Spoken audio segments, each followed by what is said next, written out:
up that way. But I can have a chat with you. Ooh. Okay. In the interest of time, I think we will get moving. My name is Sue Webeck, and I'm the facilitator of this session this afternoon. I have the great privilege of being the CEO of the Domestic Violence Crisis Service here in the ACT. And we will have some time to talk through our panellists as well, but please note that everybody's bio is available in the app as well, so please make use of that. I would like to start our time together this afternoon by paying my respects and acknowledging the traditional custodians of the land on which we meet, the Ngunnawal people, and pay my respects to elders past and present. I grew up on Ngunnawal country, and I have a deep gratitude for being able to do the work that I do on this country, not only because of the learnings and the wisdom of elders in this community who have provided extensive generosity of time and spirit to help those of us that need to learn about culture, to learn about family, to learn about connection to country. And doing the work in the domestic violence crisis space here in the ACT, the ability to connect with country, to learn from elders, to walk on country and connect in those moments that seem really hard is incredibly healing for us all and gives us a moment of gratitude to see that we are part of something significantly bigger than ourselves. I deeply encourage you to take the time to learn about the Ngunnawal elders, the Ngunnawal community while you are here in the ACT, and to take time to connect to country, to take time to breathe in the air, to listen to the stillness, and to listen to the nature around you. It is incredibly fortifying and healing to do so. This session, I've got a list of things that I have to read out, so this is going to sound slightly formal and boring, and then we'll get to the crux of why we're here. This session is being streamed and recorded and will be available for all delegates to view after the conference. We will be taking questions today from both in the room and online. For those joining us online, please use the Q&A tab on the right of your screen, and you can also use the discussion forum to chat with other delegates. You will also find a copy of today's presentations in the handout section, again on the right-hand side of the screen. We, however, don't have any presentation notes, and I'll explain that in a minute. For those in the room, if you wish to ask a question, please keep your questions succinct. It's a hard word to say for someone with a lisp. To enable us to get through, that's why the front row is empty. People were like, she's going to get spitsy. Alternatively, you can use the Delegate app anytime during the presentation to ask a question as well. When we get to the Q&A section of today's session, please raise your hand and wait for one of the volunteers to bring the microphone to you. Hot tip, we're not going to have a question and answer section. You can just be rogue and put your hand up at any time. Like if you just had this like light bulb moment and go, yeah, I've got a question now, just do it. We're gonna have a little chat. We're gonna have a little conversation. So please don't wait for the question and answer section. We're just here. We're here to have a chat. The biographies of all presenters can be found in the Delegate app if you would like to read more about them. Although, hot tip missing from mine is I'm a Leo who likes long walks on the beach and is slightly scared of birds. Just in case you were wondering. The design of our time together today is really, as I described in our pre-conference briefing, I'm just going to indulge myself and pretend that we're around my dinner table, just having a chat and shooting the breeze and thinking that we can, in this moment of 90 minutes, solve a large swathe of the world's problems together. And that I've got a really large table and it fits all of us in this room and everybody online. That's like the magic of the dining room table. So we're going to have a conversation. There is no formal presentation. We're going to have a conversation. We invite you to be part of that conversation as well. Ask questions. We don't have a determined outcome at the end of this. other than I know that I'm going to get a 2-minute signal, and then I'm going to try and really succinctly wrap up where we got to. And it could be incredibly pie in the sky and fanciful, or it could be something really tangible that we can all walk out of here today and apply by the time, it's 5 o'clock. So the context, I guess, being is that we know that the leading cause of women and children leaving their homes is domestic and family violence. We also know that many people stay in violent households where partners are using violence or family members are using violence because they fear that leaving will render them homeless or having financial insecurity. So we have a national plan to end violence against women and their children, which people will have seen a draft. Some people will have seen the latest version. Other people won't have. It does have some reference to the intersection of need for housing, some reference. We also have the new government's Housing Australia announcements around 30-odd thousand social housing dwellings, including roughly 4,000 for women escaping violence, which are starting points in the national context. And we could go on about a whole bunch of policy contexts and announcements.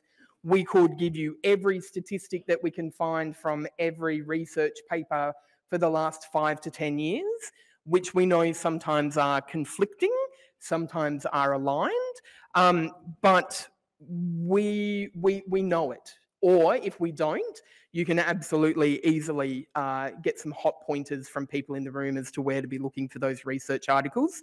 And I'm happy to have that conversation with anyone after this session. But in terms of the national context, are we missing something? Are we not missing something?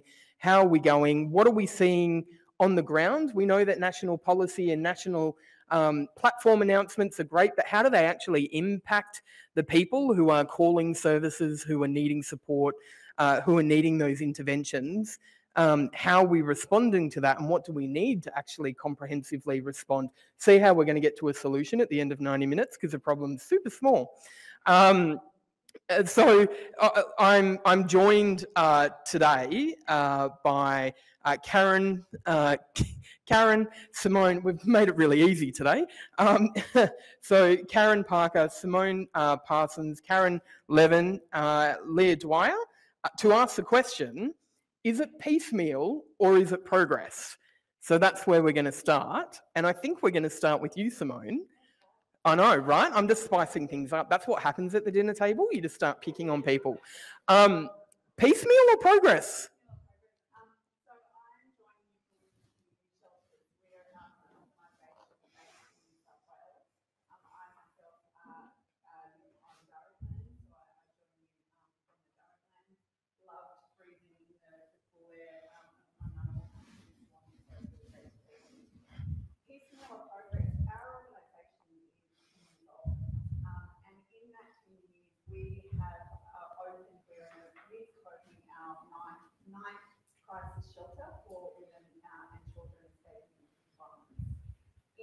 In the last decade, we, I guess, have worked outside of government and mainstream policy to address the need.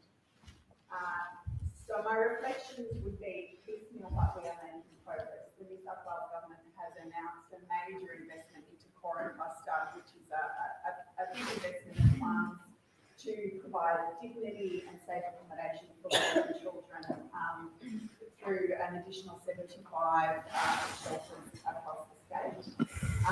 So I would say baby steps progress, but I don't think that anyone attending this conference can escape, the key point, housing. It doesn't seem to matter whether we put it at the beginning or the end, but the issue is the same. And if you are working anywhere on the front line, and you have women and kids who are in your services, then what you need is a safe exit point, and often that's what we lack. Our stats in terms of who comes into our services really clearly show us that half of the women and kids are still their only exit pathways into private rental. And if we look at that intersection with welfare policy and payments and the reality that many of these women are barely you know, living beyond a parenting payment, then it's pretty grim. And more needs to be done in that space. And I would say that for the single women in our services, it's even tougher. And for the older single women in our services, it's tough, and options are more limited, and often the issues are hidden as well. So we are making some progress, but there's a massive opportunity here. I'm really glad that the national plan was held back for further revisions and hopefully some targets, and that there's an opportunity to link in with the National Housing Strategy too, because maybe then we can get some more done. Brilliant, thank you. We might go down the end. Karen? So yeah, hi, my name's Karen Parter. I'm originally from Mount Isa, so a Calcutta girl living here on Ngunnawal, near Canberra land. Been here for about 12 years now, and came down here for greener pastures, they say, but ended up working with the Smith family. So in the daytime I worked for the Smith family, so I work with a lot of disadvantaged families across the Canberra and Goulburn. But today I'm representing NATSIWA as the chair of the National Aboriginal Torres Strait Islander Women's Alliance, and for my CEO, Sandra Creamer, who couldn't be here, who's in Queensland. So in terms of that question, I would say lots of great work happening nationally. You hear about these strategic plans that are happening around empowering our women and, filling these gaps for around the domestic violence and homelessness. But for me, when I hear about all the struggles for the women on the ground, it really is hard. And I see, and I think a lot of people would agree in the room, that there's just so many gaps in the service delivery. And so what we find is that there's just so much goodwill out there for this particular thing. But unfortunately, our women and our children fall through the gaps. And so for the organisation I work for, NATSIWA, who I sit on the chair, so our role is a national advocacy for Aboriginal and Torres Strait Islander women. And so we, it's a federal government thing, and so there's 6 alliances. There's the, I've got to list them, the Women's Equality Alliance, the Safety Alliance, the Harmony Alliance, and the Rural Women's Alliance. So we sit all under the federal government thing, and we've also got representation on that national plan at the moment. So, we've got 6 directors that sit all over the country. We've got a director in each state that do that advocacy for the women. And that in itself presents its challenges when you've got one person sort of representing the state and, being out there and engaging with those women and hearing their stories. But we are hearing that, there are definitely challenges around our women accessing the services and those barriers and, the racism that they face when dealing with these services. And then also the challenges when dealing with police and that. But, what can we say? Like everybody else, we need more housing and, culturally appropriate services for our women. And so part of our stuff is around going around and ensuring that our voices are heard, which is one of the big challenges as well, ensuring that the Indigenous voice is heard nationally. And so we're doing that advocacy nationally. Yeah. Thank you. Thank you. Piecemeal or progress, Leah? So my name is Leah Dwyer. I'm head of policy at YWCA Canberra. I'd like to acknowledge the traditional owners of the land that we're on, which the Ngunnawal people, and also acknowledge that beautiful statement that you said as well. And also all the expertise that's in the room here with me. So I'm very fortunate in my role in that I work in a policy and advocacy role. So a lot of my work is in the organisation is hearing what happens on the front line and what we see, and then being able to condense what can be complex situations into a way that government might respond or that community is able to respond. So I'm in a fortunate position, and I'm very happy to hear from other people that might be in similar roles as well, but also acknowledging that frontline work is fundamental to being able to communicate what happens on the front line is fundamental to getting change. So piecemeal or progress, I would say we definitely have, there is definitely progress in terms of, even if we just look at how we talk about violence against women. And because I come at it from an advocacy point of view, I see that community momentum, that kind of manifestation of the personal being political and of the private space actually, they're having to be I guess, observation into the private space about how people should live and how their safety should be exercised. So that to me is progress, because we're talking about it in a way that we would never have spoken about it 20 or 30 years ago.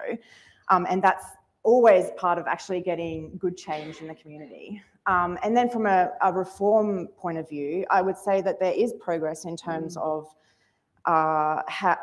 what sort of reforms we're actually seeing now. So we did see last week or 2 weeks ago the introduction of the domestic and family violence leave payment to be introduced into the national employment standards. And we do have a government now that is talking about setting aside 5,000 houses for women who are escaping family violence. So I absolutely think that we have progress.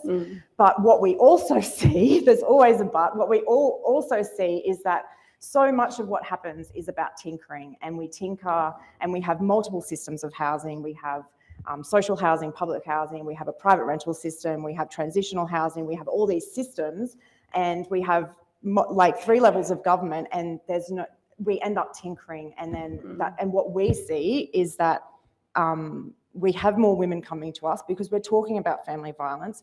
We have governments, state, territory and federal governments who talk in supportive terms for women who are experiencing family violence, and they come to us, and it's often that we don't have anywhere to send them. So that's why I'm like... Okay, Karen. All right, this is interesting. I'm a new kid on the block. Never spoken before in front of a group. I'm Karen Levin. I'm from an organisation called the Equanimity Project. We are a private charity. We are not government funded. We deal, and I guess I take a bit from everything that everybody has said and put that all together. We deal with women from all different walks. 6 of the 7 continents we've dealt with through COVID, but we have a holistic approach. So we are not a refuge, but we are safe accommodation. We're a brand new innovation and a different tact. I'm a survivor myself. And I guess when you say piecemeal or progress, through COVID, I've seen piecemeal. I agree with you. We do have progress in that it is talked about more often. It is dealt with more often. I think the media still has to understand women who have gone through domestic abuse and domestic violence and who we are as women, and not just categorise us in one level of society, but that we're all through all different levels of society and different cultures.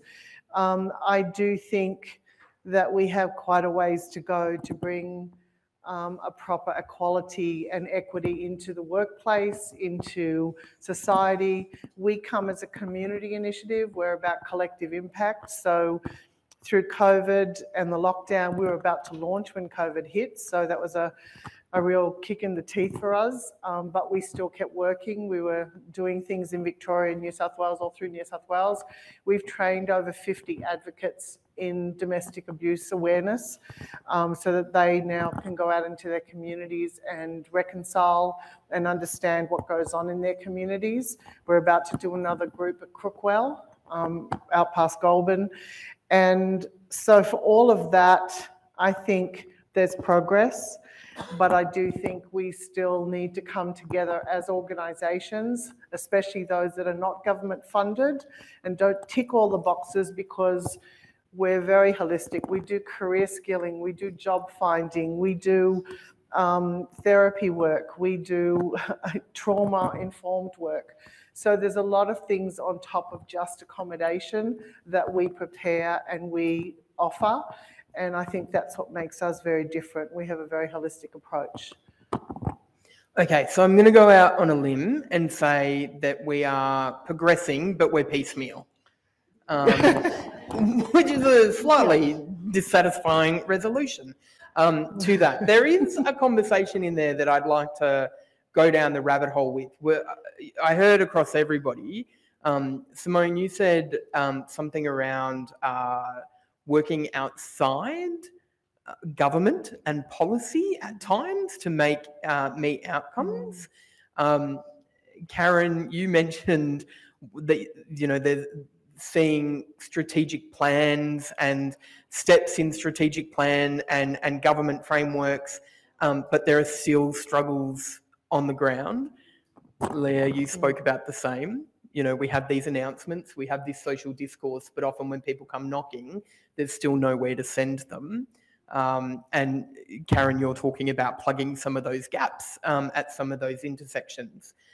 So I'm yet to, in my career, and I've been working in this space for about 20 years. I know I don't look that old. Thank you for mentioning that. It's gonna but I'm still yet to see a national plan or a strategic plan that actually puts one of the measurables at a dollar figure investment. So what does the world look like if there was a national housing strategy, if there was a national plan to end violence against women that instead of started talking about reviewing the personal safety surveys and implementing, 5.6% reduction in this and 15% reduction in this? What does the world look like from a service level intervention with clients, but also a policy and strategic level, if the measures were a $1 billion investment in this and a $500 million investment in that over the next 10 years? Simone? Look, I think it's telling that recent research has said that women don't leave because they can't afford to. So we, as a society, have this dialogue that still has some onus on, well, why doesn't she leave? Why doesn't she get herself out of that situation? But in fact, it's a choice towards poverty. So in an ideal world, let's remove the barriers. What does it look like? It looks like maybe if you need some intensive casework support, then your pathway is through a crisis accommodation service. But equally, if that's not what your needs are, if your needs are, a house and other networks, then there's a choice in pathways. But there's housing. There is a financial payment that will enable you to provide for yourself and your child's needs with some choice. Get that car that enables you to get to the job. A system that provides some subsidies for childcare, that enables some workforce flexibility so you can be home to support kids. So, and that's looking at women with children. For single women who may have had a late in life separation, may have some money to draw on, but approach banks or lenders and are told, no, there's not enough working life left for us to give you a mortgage.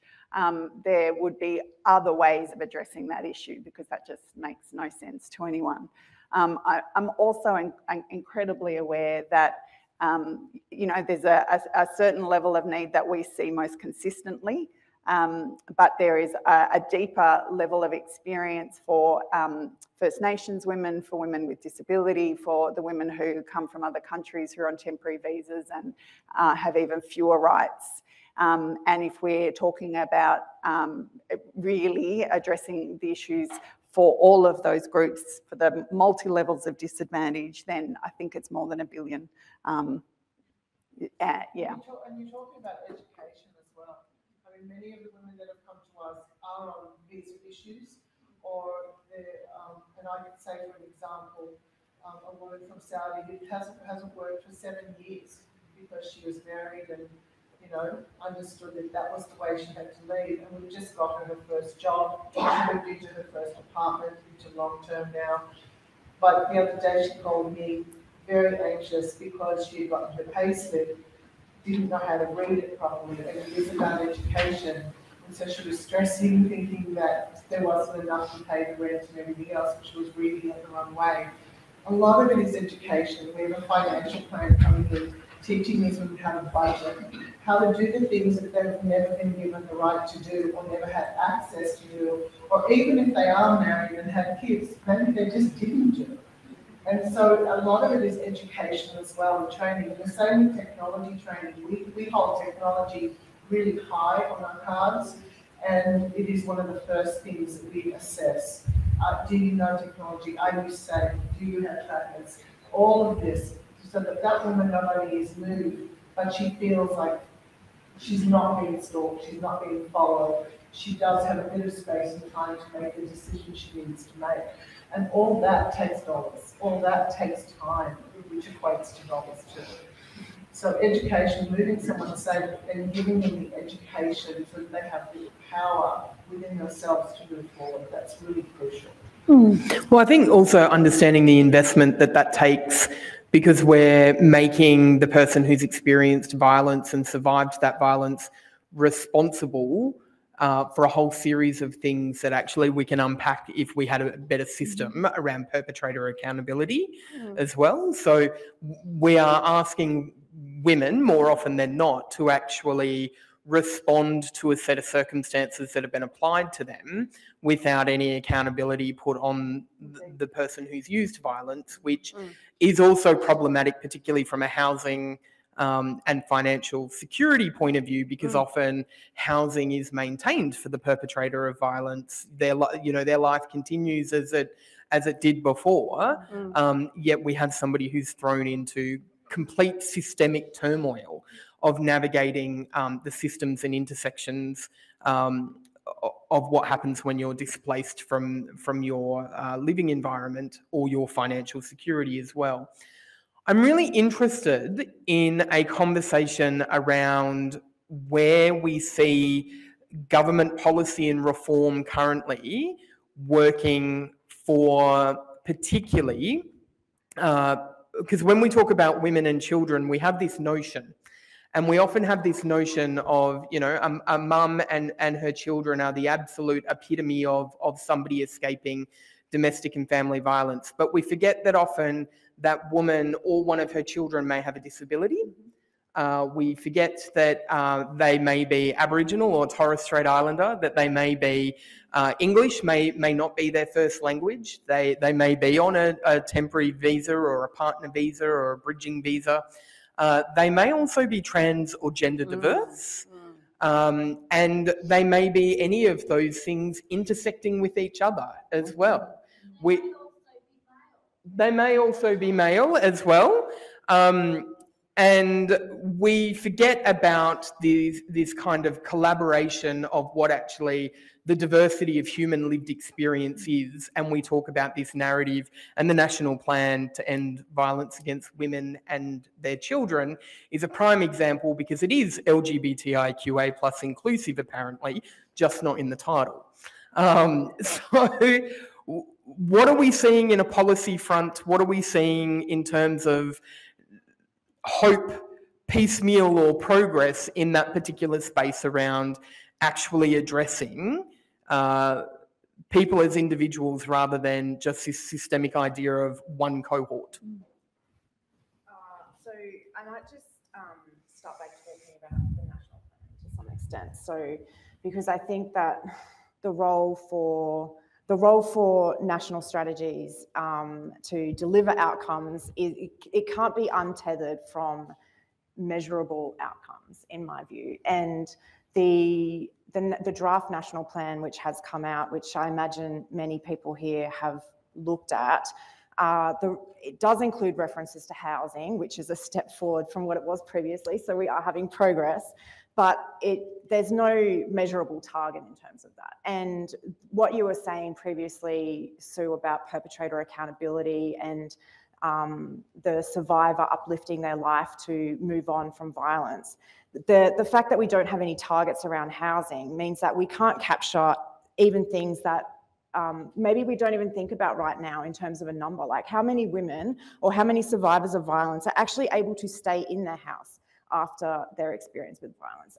What does that actually look like in terms of an outcome, like in terms of an acceptable or a number that we can move on from? We don't have that in the national plan, because we don't actually have any in the draft national plan, because there are no targets around housing in the draft national plan. So whether we're looking at someone staying in a house or whether we're looking at someone being in a transitional arrangement, it's not there.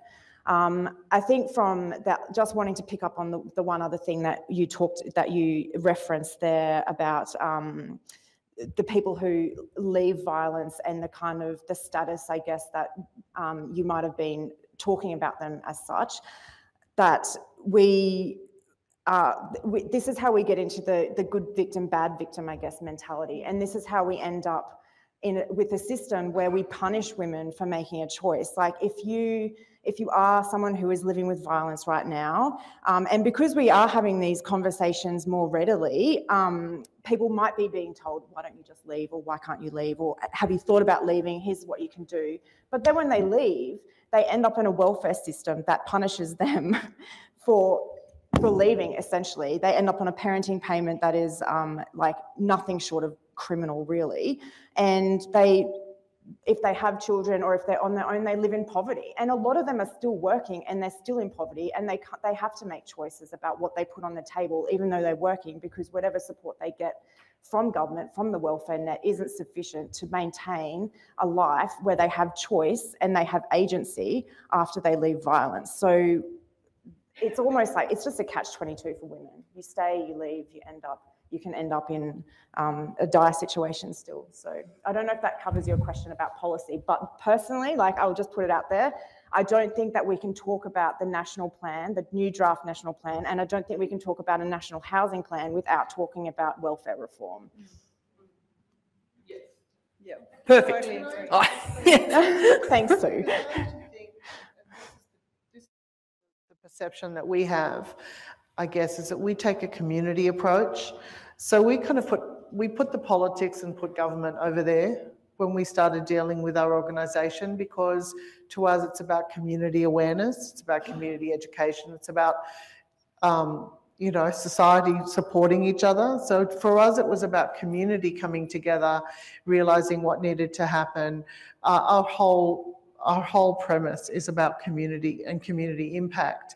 And I think policy comes when community starts shifting, because they have no other alternative. If we keep relying on government to lead us, we won't get anywhere with this. And that's for men, for LGBTQ, for anybody in society. I think we have to make these decisions. We have to start coming together and making a difference. We have to start supporting each other and looking at different initiatives. And then, you know, that saying, build it, they will come. That's the approach we take.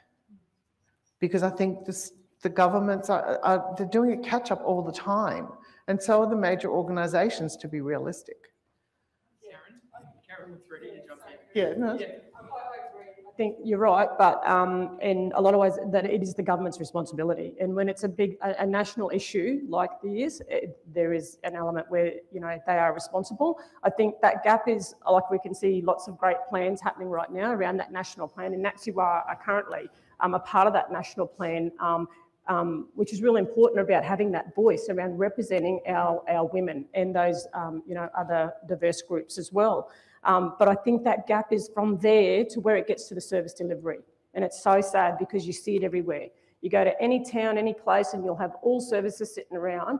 We all know we're thinking about the same women and same children, but we can't talk about it because there's issues around confidentiality and all of that. So all this good intention, but unfortunately it's our women and children who miss out. From an Aboriginal and Torres Strait Islander perspective, you know, with our women, we're coming and we're dealing with services. What we're finding around our kind of engagement around the country, we're going to services, and a lot of the time it's non-Indigenous people at those services who are unaware of our issues that are happening, the politics within that community, and then the historical treatment. So what they end up doing then, these women, is then going back because it's easy for them, you know. And so I think it comes back to what you were saying around before, around really strategic and long-term case management for these women, around empowering them and giving them that education, you know, and empowering them to be able to cope on their own. But it takes a lot. It's a lot. And we all know, we've all, you know, I think we've all been heard of it or been exposed to it, but it's a real challenging situation, especially when you see these women when it's a cycle and that's all they know. And to break them out of that cycle, it doesn't happen overnight. It takes years, as we know, and so that's more money, you know, and then you're relying on services to support the culturally appropriate services for these women, and then everything else that comes in between, social security, settlement, and everything else. So, yeah, I think we do need government, but also be very clear about what we want to do on the ground with the women as well and the children. Yeah, and recidivism comes from not being confident. That's part of the translation between national policy to the operational front line as well, is where we might have a national plan. What are the service system policies that actually don't enable those leaving domestic and family violence to actually engage in the housing and homelessness sector as well. What is this model of the ideal victim, the ideal survivor that actually gets all of the resources to be able to be corralled to intersect with them? But what happens when we have a client who is using violence against service providers, is abusive on the phone, might be utilising drugs and alcohol, may have some intersecting care and protection issues, and who may have difficulties around paying regular rent or in the value system of, oh, well, you get a parenting payment or you get these, so we know how much you should be able to pay, or who may have responsibility for other family members who don't live in that environment as well. How do we actually translate national policy into our operational context to make sure that we are still meeting the needs of people who don't fit the ideal kind of client model as well? Simone? Casework staff. Part of this, piece of the puzzle that often isn't talked about enough, I think, is staff on the front line who do the work with women to help navigate through next stages of the journey. And that is, if we describe it almost as a resource, but a walking beside, and not for a defined period of time, but for as long as it is helpful and useful to the woman who is, receiving that support. But it needs to be again matched with a security of tenure, and in terms of the target, kind of almost to go back to that question, because want that in there. It is a great question for us as a society. What are we prepared to say? How long is enough? Is 5 years of security after leaving violence enough? Should it be 10? What's the duration of support that we're prepared to give? If you think about our medical model in the health system, our emergency departments and our respite services, and then we've got community health settings, and apply that, that just the length and longevity of investment, and know that it's going to pay back in terms of what that family is able to then move on to, and also thinking about the child who's present in that setting.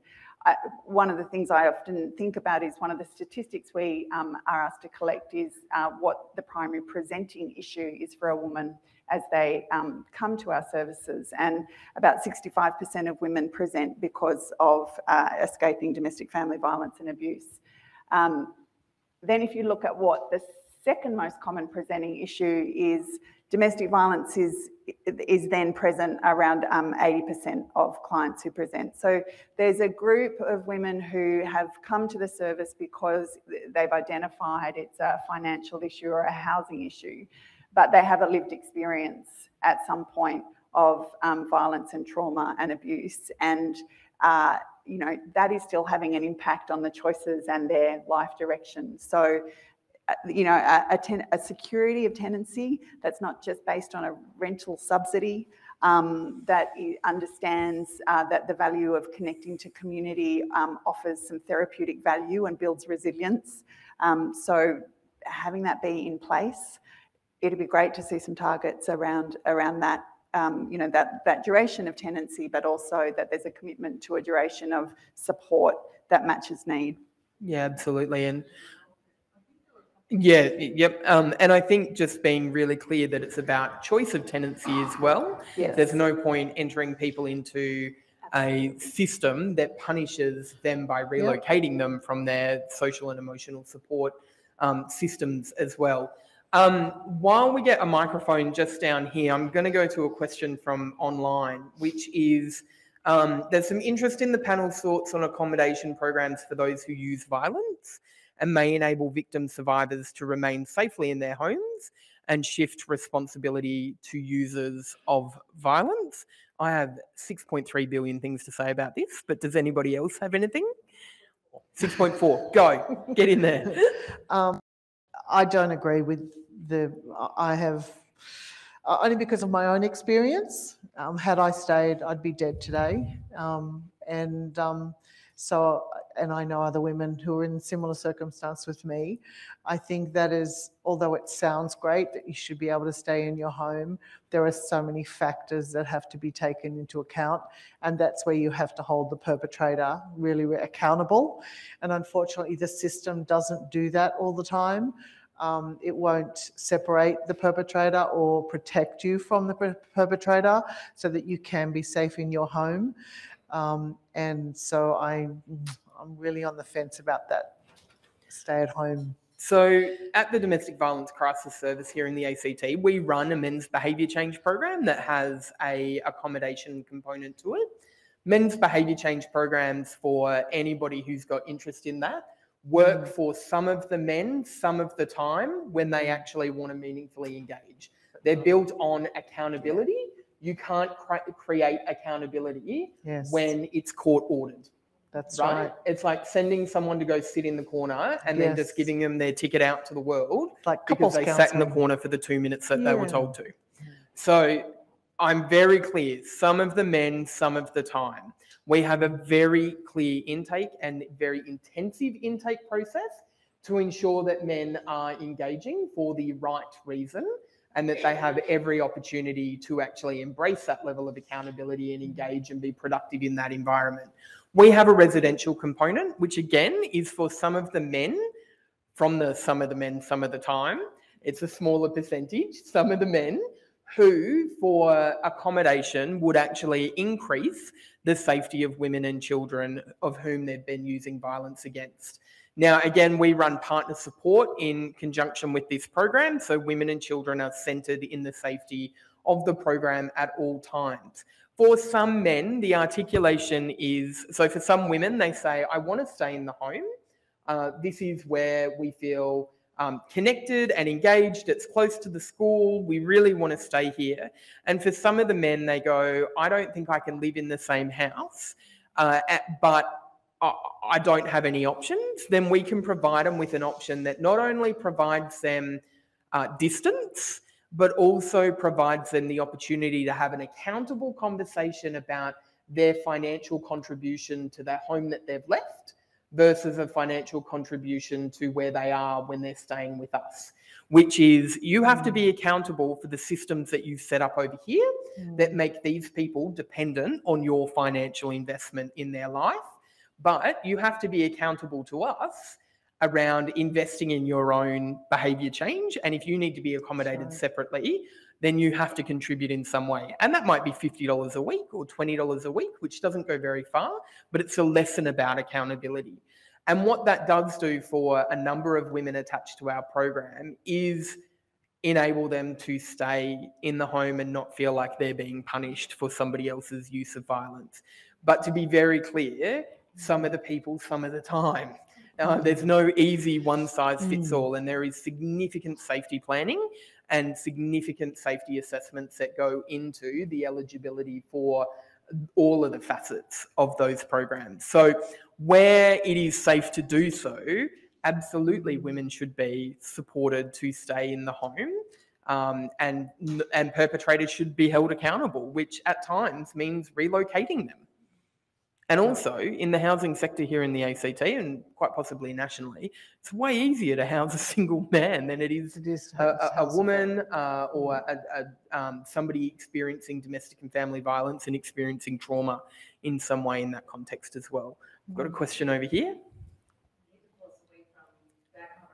I guess it's more a reference to the nature of how piecemeal, I guess, the services and the service provision can be when it comes to domestic violence resources and supports. I think you've all touched on how complex this whole kind of area is.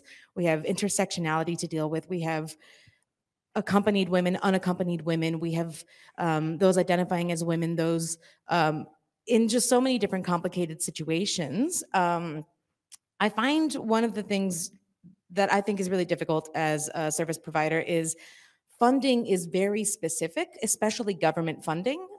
It is very specifically to domestic and family violence services, and that is defined very clearly in what that means, what we can use that money towards.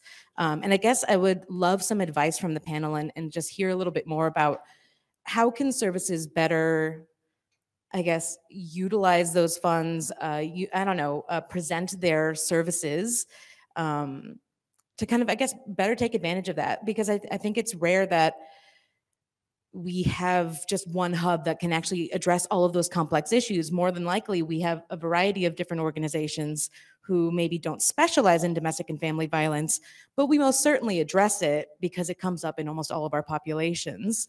So I'd love to hear a little bit more, I guess, on advice on just how to kind of broach that issue. How do we deal with that gap, that funding specification, and the fact that, I don't know, are we taking away from DV specific funding by being an organization that isn't specifically only DV, I guess is what I'm saying. It was a really roundabout question, I apologize. But I guess I just want to hear a little bit more from all of you. Directly, but I do deal with a lot of women indirectly. And some I wish I didn't, because some of their stories are very sad.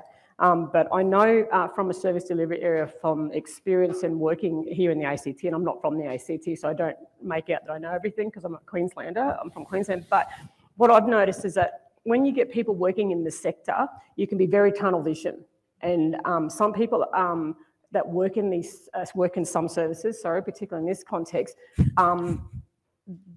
their choices and their direction is based on their own experience, and there's some history. And so when you see them yarning sometimes with the women, you can see it's a very closed off conversation. And I think it's around connecting with services and understanding your region, your community, and understanding where you can be the best person for that lady, the women and children, to connect outside, because these women don't know that. They've lived in this world that's like this. And I reckon connecting to services and having that relationship and knowing these services so that you can go and have that yarn with them to say, I've got this family, what can you do, confidentially? And because we all know it's about relationships. These women won't open up, or these children, or these services, if you don't have that genuine relationship with these families and they know that you are there to help them, to work with them. Because as you know, a lot of them, especially for Aboriginal and Torres Strait Islander women and their cold families, there's a lot of distrust in services. So that's one of my best advice, because that's for me, what I've really seen is that it can be a very kind of tunnel vision, but it's tricky. They're dealing with some very complex cases and families, and there's some hard decisions to make when you have those accountability things around money that, oh no, we can't do that for you because that doesn't fit this box. We can only do this because you don't fit under that, and yeah, it can be very disheartening for our families. So they need you to advocate for them and to be genuine in your, out in the community, the way you advocate. Yeah, that's just my... So. Comment. So I didn't No, you're right. Okay. Yeah, so I just wanted to make a very quick comment about the funding platforms more broadly.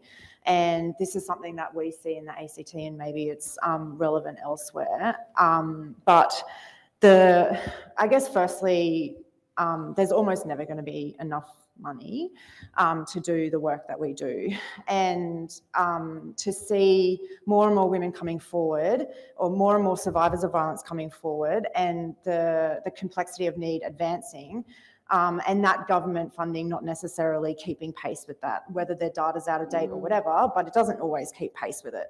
So, I guess coming back to the conversation about family violence and the advancement of that conversation, government does invest in plans and strategies to address family violence, and we do see that in the ACT, and there are buckets of money about to service the need. But what we see is that a lot of that funding doesn't necessarily come to us on the ground, and it does get chewed up in government delivery and in management and oversight and all that stuff. So as someone who's really fortunate to have the job that I have in the sector, where there's not many people doing this kind of distinct, explicit advocacy work, it's a constant need to push this case that you can't, on the one hand, say to women, domestic violence is is this violation of your rights? We'll do everything to help you to leave or get the support that you need. But then on the other hand, when they take that step, there's not always something there. And a lot of the time, the gap between those two things is because the giant government machine is doing the paperwork on it. I think we also have to be self-reflective, which is in the context of not enough money, so much need, we become competitive for funding, right? Like we all have organizational objectives. I'm the CEO of an organization. I'm accountable for how much money we have. I'm accountable for the staff that we employ. We become competitive and at times closed. And really the key is collaboration, because our clients are so remarkably diverse and individual in and of themselves that we're always going to need to respond to the complexity of the system by partnering with other organisations, agencies, and inclusive of government. And we, in my service, a great example of that is that we have a particular bucket of money to provide security upgrades and infrastructure for people experiencing violence. But it has to be intimate partner or family violence. And we had someone come to us from community who needed some support and was referring to somebody as family, but was not a white version of a family identifier that we could tick on the form. And we were like, well, the need is there, we have to respond to it. So we needed to partner with an Aboriginal community controlled organisation to say, how do we make the system work for us? Like, what do we actually need to do here? Or can you pay for it? Or do we pay for it? I don't want to lie on our data. I would not lie on our data. But how do we actually get this to work? And they were able to kind of find the policy person that they had spoken to once upon a time, you know, and join the dots and help us so that we actually could do the intervention and we could do it again. So that if somebody else came to us in a similar circumstance, we weren't reinventing the wheel. But at times, organisations are nervous to reach out because they're worried that they're going to give across their intellectual capital, which actually then creates an ineffective way of getting more government resourcing. So we have to be self-reflective about the part our organisations play in a very big jigsaw puzzle around how to end domestic and family violence and how to meet the needs of those who are experiencing it. Karen? We're not government funded, so we're unique on this panel. So we have looked at alternatives. We've done community initiatives, community partnerships, look outside. I'm a solutions-focused person, so I don't look at the problem, I look straight for the solution. So look outside, because there are lots of organisations, lots of people that will come and help and help you get to the next level of what you need to, and use the skill sets around you. It's quite amazing when you actually look at the skill sets of individuals and how you can utilise that to help someone heal, you know, help them find a place, find safety, find empowerment, all of that. So that's my 2 cents. Add to that. So we're also, our model is described as a social franchise. So it's community, government and corporate philanthropy coming together to fund. It's really interesting how ready communities are to provide support if you give them a pathway to do that. That feels, you know, safe and held. And I would also completely agree with the collaborate. And particularly, you know, I think our role in working with Aboriginal community controlled organisations is to walk beside and be, you know, be available as needed, not to direct, not to delete, not to lead, but to have the conversation and to learn in the process. So that's probably where it might start. And from there, the capacity and the trust builds over time. We're just going to jump to an online question before we come there and then over the back as well. What policies and procedures do the various organisations represented here have in place for supporting transgender women and gender diversity? Also, what supports for women in same-sex relationships? We assess every client who comes to us based on their individual needs. That is the policy of our service. Yeah. I know one of the things that we're very conscious of is educating staff around what that means when we're working with these families, because it is becoming very complex. And I know in my day job with the Smith family, it's becoming very common where we've got lots of families coming through with diverse kind of needs. And so what we're doing is looking at a kind of strategic educational kind of program for staff so that they understand and the best ways to work and support these families. Yeah, it's very important. I think it's a really complex issue in the sense that the housing systems are often incredibly binary. We have options to accommodate men. We have options to accommodate women. There is a diversity of gender experience, between and across and above those binaries. But also, we certainly, from our service perspective, have struggled at times when we have been working with the housing sector to try and accommodate somebody, and an organisation has said our policy is to work with people where they're at, but the rest of the tenants of the property wouldn't feel okay, aren't going to feel comfortable. So it's going to be really hard for us to actually safely accommodate that trans person because of their safety. So I think that there is still significant undertakings that need to be looked at in terms of the accessibility of housing services across the continuum for the trans and gender diverse community, but also the way that we talk about domestic and family and intimate partner violence in the context of LGBTIQA plus communities as well, because we often have men's behaviour change programs, but that doesn't take it, and they're quite heteronormative. That's about men's use of violence against women, not just men's use of violence, more broadly. Or we have women's moving on beyond violence groups, which are, a national funded kind of initiative, or keeping women safe in their homes, or those sorts of things. So I think as national policy frame, but also as organisations, we have a very long way to go that is at some parts starting with inclusivity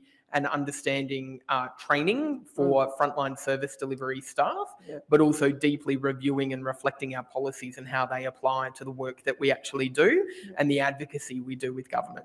That's my soapbox. Nice. And, we're here. Hi, I'm Pete, a proud Darug man working on Guringai and Darking Young Land. Happy to be here on a wild country. Sorry, my sneeze. So yeah, I've been managing youth refuges in particular, for almost a decade. Unfortunately, more than 70% have reported domestic and family violence as a contributing factor to being there. Unfortunately, half of that 70-odd% have normalised violence, so they think that's what happens. They grew up with it, so we're educating that that's not normal. We have some, maybe some fun games, and they come up to me and say, you know what else is not normal, and disclose something. But something I've found has been doing really well on the Central Coast is the Love Bites program, and they're going into all the schools, and it's works on a lot of, I guess, different ways. So it's educating, healthy relationships and diverse stuff, and starting a narrative. And the kids are pretty amazing these days with what they go and do. But I've found also they're taking it home and they're discussing it, and they're making it the broader community more aware of it. I was just wondering, is there plans in each of the states to maybe budget for that and make it part of the curriculum? As First Nations people, a lot of things are starting to improve recently because of the education in school. So I'm just wondering if there's perhaps a talk of a prevention type model where people can learn about it sooner, even though people can get upset by the Love Bites program. I think that's my question. Yeah, great. I'm quite familiar with the Love Bites program. I think the national plan does address prevention.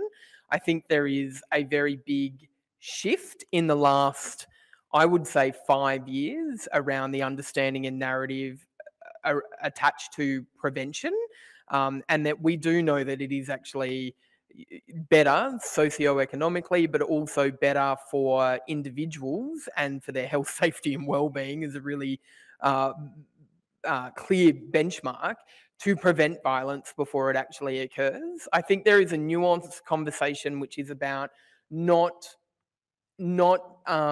requiring children and young people to be responsible for ending domestic and family violence, which is a whole of societal issue. We can't put all of our investment in children and young people because it does put them at significant risk and disadvantage when the adults around them, the policy around them, the workplaces around them, and the societal context isn't changing.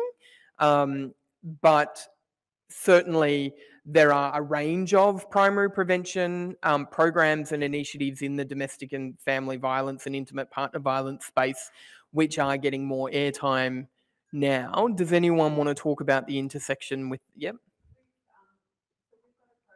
Walk the Talk, and it's a prevention program run in schools with young people in the kind of 9 to 10, boys schools and girls schools. And the focus, is around what it is to be a good man, and breaking down some of the mythology around masculinity. And for the program run with women, it's looking at friendships and female friendships and controlling friendships and, creating healthy and respectful relationships and also exploring issues of consent. The thing about it that is, I guess we like to think is unique, is that the kids from each of the schools then do something active to support the shelter in their local area. So they've become more educated, but then they're actually transferring that learning into action. And that's created some really fantastic partnerships, particularly between boys' schools and the local women's shelter. We have the guys, making dolls' houses, doing fundraising drives, things like that, and just building a relationship. So it's a small piece, it's a starting point. We're starting to also run that training in the corporate setting. So we had, corporate volunteers who were part of that and then said, oh, we want that too. We want to know how to talk about it in our workplaces. So there is a need. The community is asking for ways, support with how to talk about this and how to learn, not just our young people, but more broadly.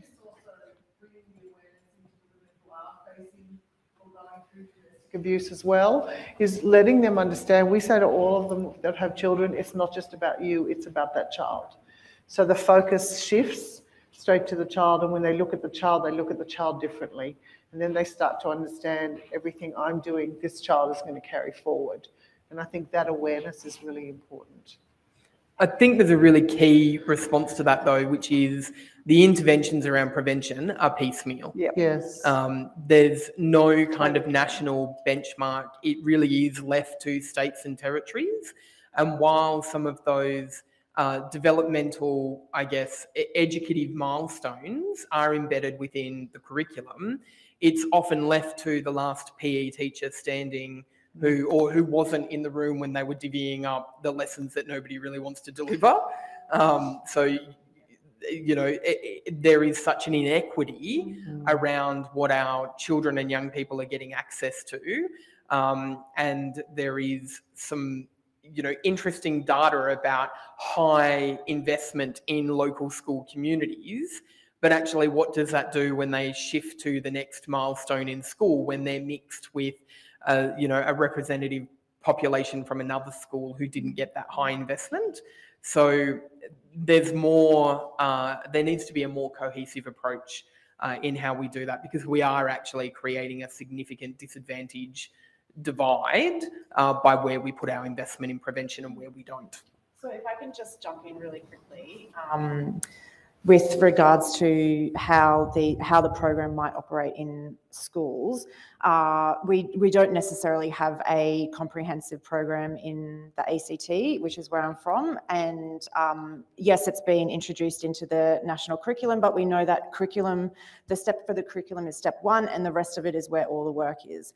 And if we want to have a successful program in a school that is about prevention of violence, firstly, it recognises that gender inequality is the driver of violence, and it applies to everyone in the school, and it applies to the school as a workplace, as an education setting, as a centre for the community.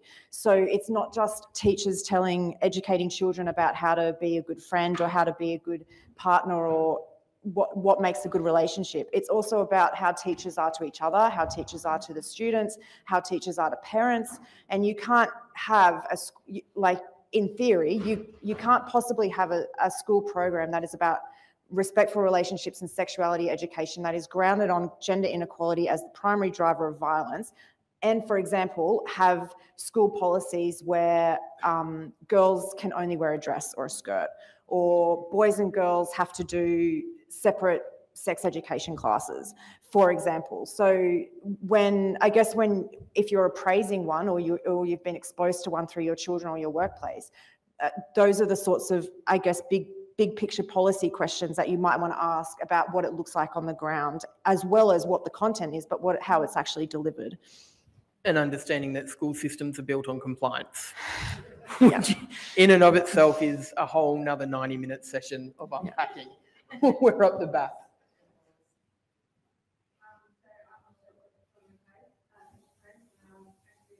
About love bites as well, but I guess also to have like things, I'm not sure if you're aware of like programs like Shark Page and make them, I guess, more young people friendly to run that through schools, because it does teach in those good and safe relationships at an early age too, especially for our families or young people that have been exposed to the domestic and family violence as well, to let them know that those are unsafe and, not very healthy relationships as well, because a lot of them become desensitized to those, to what's going on, and it's something that they carry through life as well without the proper therapy. So that was just one thing. If do you think like these kind of programs that are run now for women who are like going through the domestic violence, would it be beneficial to get them through that early education? And then I also have another question. So the programs like Staying Home, Leaving Violence, where the victim gets to stay at home, and then the collaboration with police actually take the perpetrator out of the property and AVOs and whatnot, I guess, do you find that program beneficial? And I guess if so, is like instead of starting from scratch again with new initiatives with funding to keep what we're doing well and build on it. So if a woman can't afford the rent when the fella moves out, to back it up with the products from housing pathways like Start Safely to kind of subsidise that rent for her. And I agree what Aunt was saying down there, that for our Aboriginal families, they need to be more funded towards our Aboriginal controlled organisations too. Brilliant.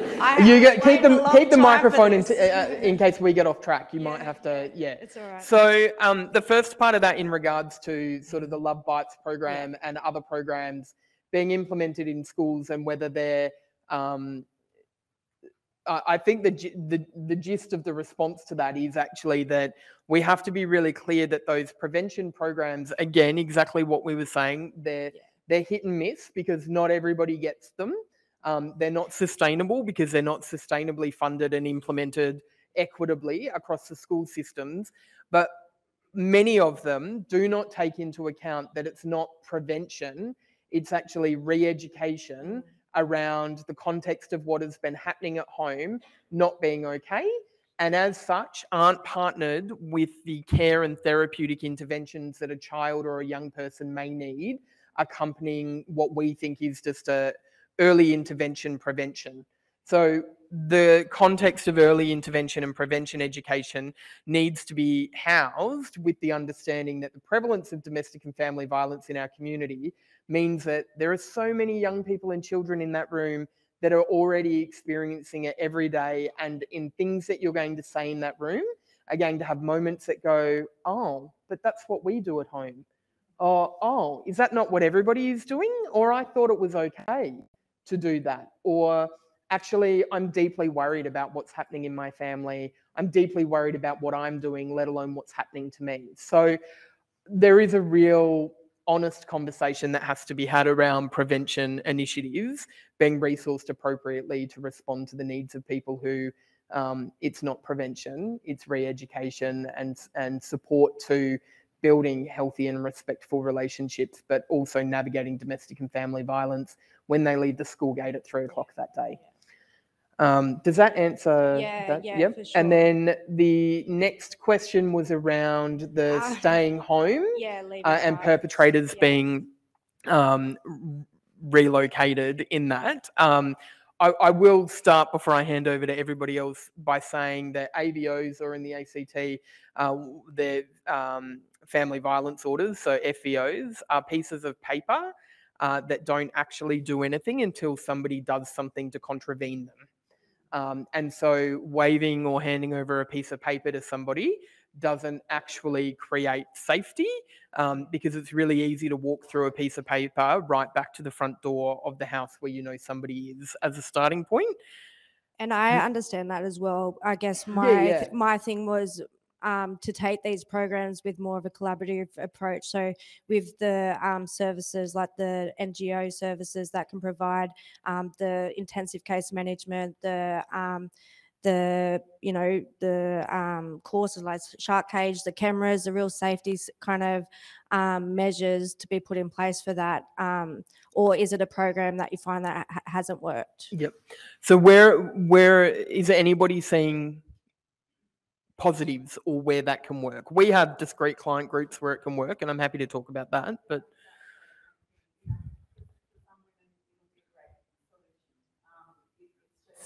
I don't think anything we have on the table is blanket for anybody, and having the conversation about the right to choice and what's going to work in each circumstance, and having the right conversations and assessments that enable you to do the safety planning and selecting and understanding the risks, I think is the critical piece. But you know, there are certainly some communities where there are not exit options either, and I think where the staying home leaving violence programs really evolved were in some of those regional communities where there was a bit of a regional response to keeping safe, so an additional safety net. But I think there's some communities who do it really well, some services who provide the supports really well, but choice related for me. And I guess that's the issue too with no houses, where we're relocating them and away from family and things like that as well. So I'm just it'd be interesting to see where. Karen, did you want to?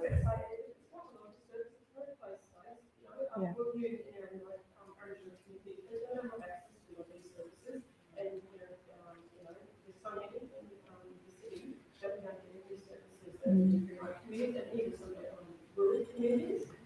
So you look at that stuff as well around the privilege that we have in this context here, like what we're talking about now, because what we're hearing is that in these remote communities and the rural ones, we don't have that access. So what's happening is we're seeing our women looking to go back into that situation because that's all they know.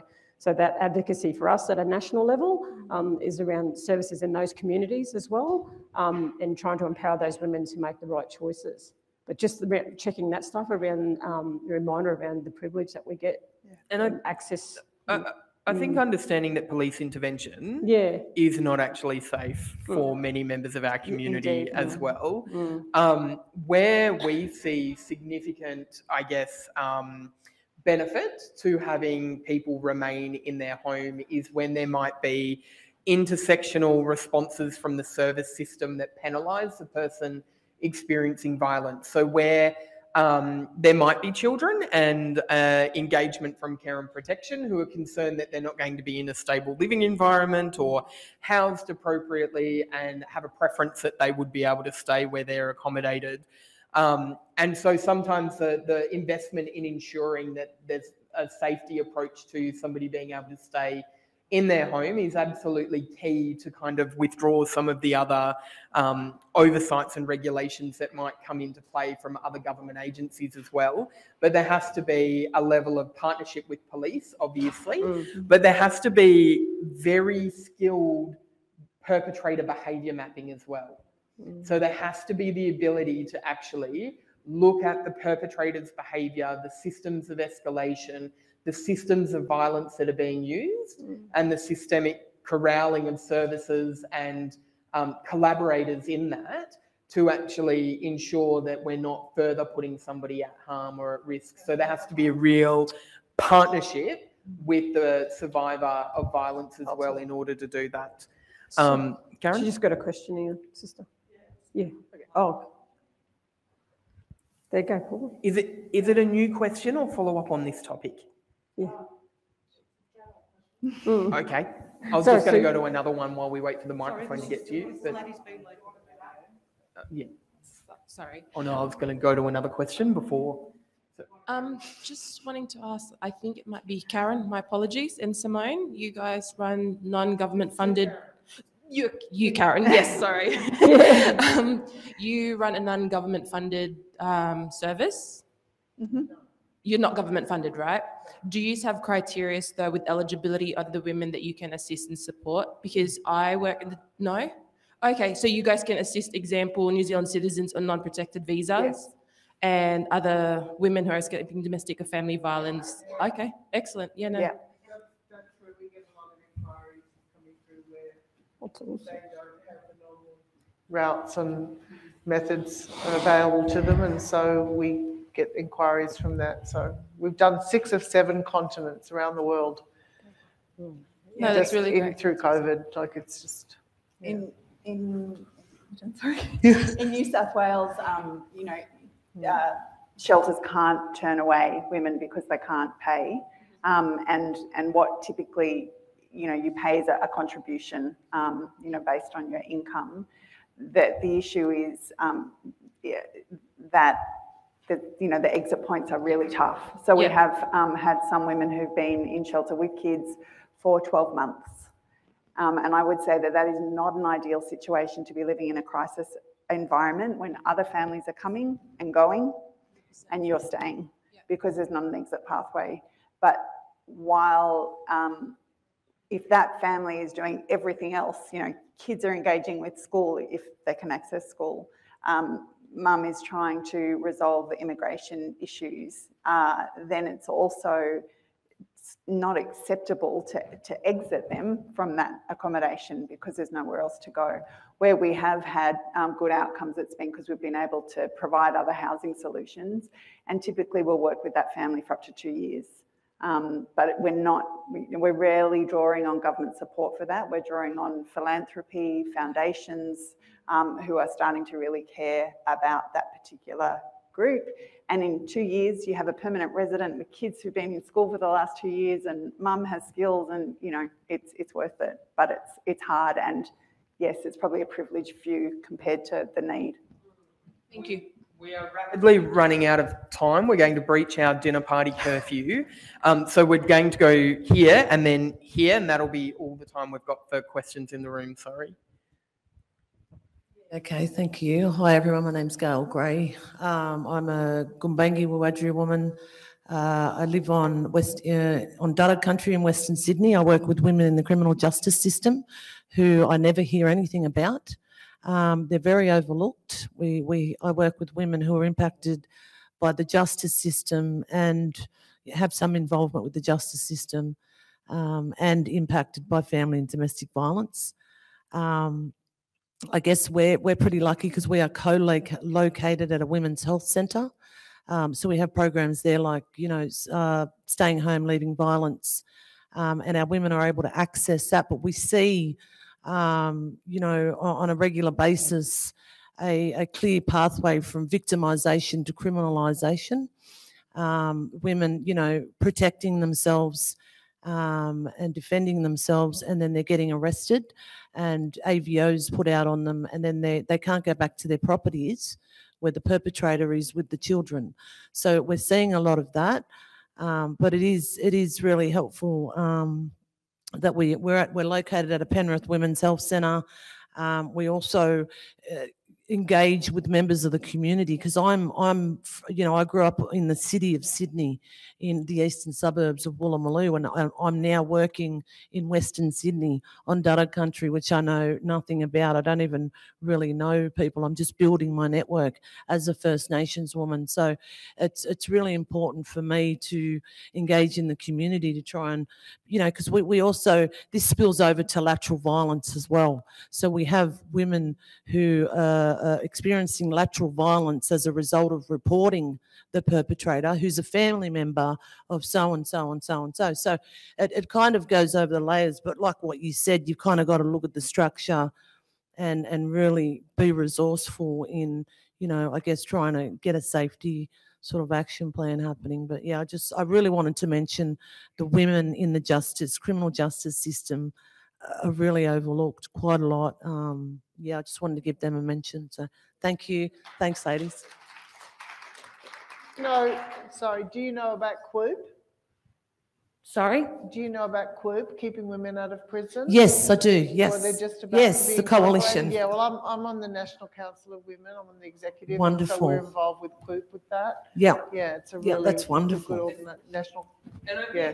think there's a really important point there as well around the misidentification of perpetrators in this space, which is an incredibly topical conversation, particularly around national progress towards coercive control legislation the game as well. plan. And the distinct concern that we should all have around an increase in carceral rates for Aboriginal and Torres Strait Islander women, if and when that becomes nationally recognised. It's like they know to call first. So they call to complain or to file an AVO against the woman because they know that will help them. It's like a game they have, the perpetrators, and they understand that. It's happening in family court as well. And there's a significant lack of nuance and training and skill development for the people that are supposed to be trusted to respond to those instances as well. So we're just going here. Yep, down the...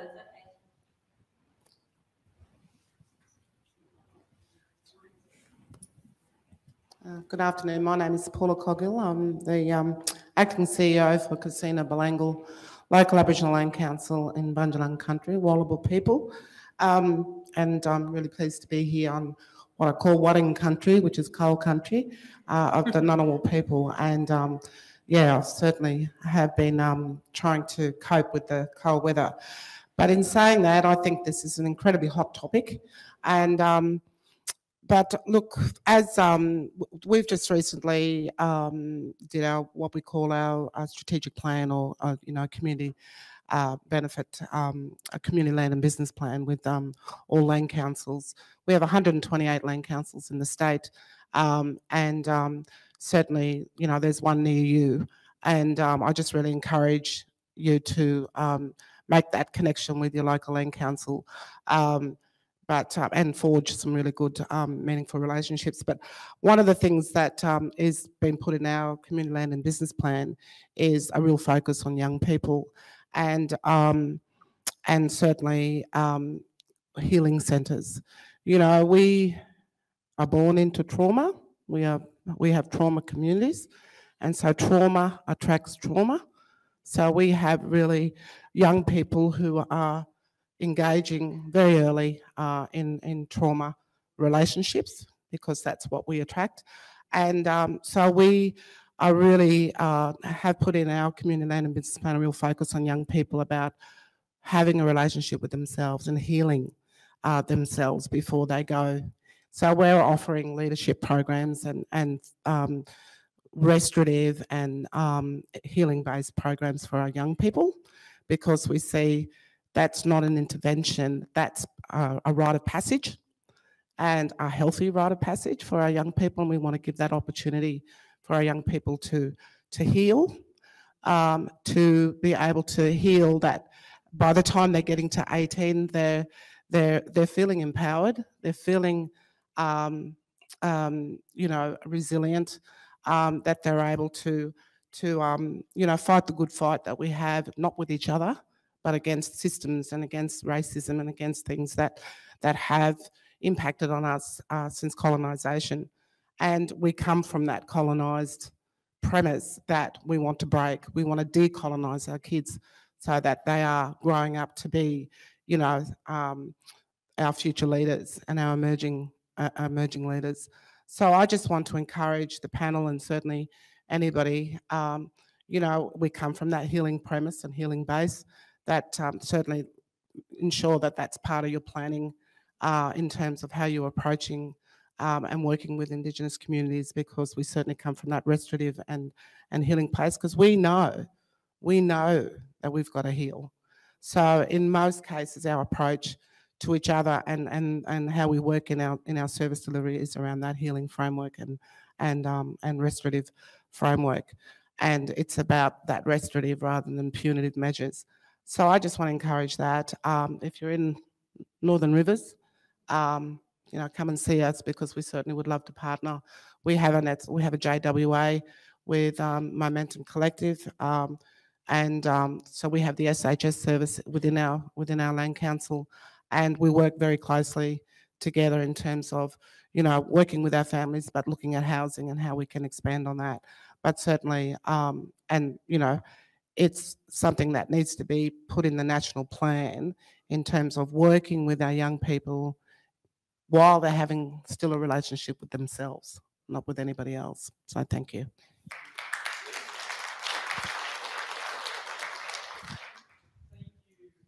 Thank you very much for everybody's questions in the room and for sharing your expertise as well. I would like to thank the panel for your time and commitment to this conversation. I think we have gotten to a point, piecemeal or progress, which is a little bit of both, but actually the great progress is that we're having conversations like this, that we can come together as a sector and we can identify how much more work there is to be done while still sounding passionate and up for the challenge, and knowing that we need to be holding government accountable, that we need to be driving those national policy and frameworks in ways that actually create better outcomes for the people we exist to serve and the people we exist to respond to.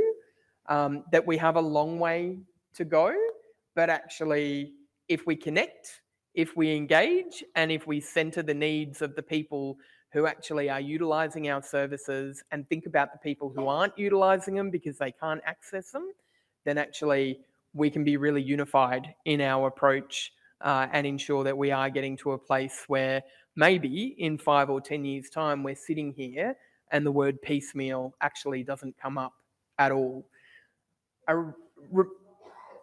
The live stream is about to cut off, so if I can just quickly wrap. Then I'll just stop it here. Yep. So I am required to remind you that the recording will be available through the platform.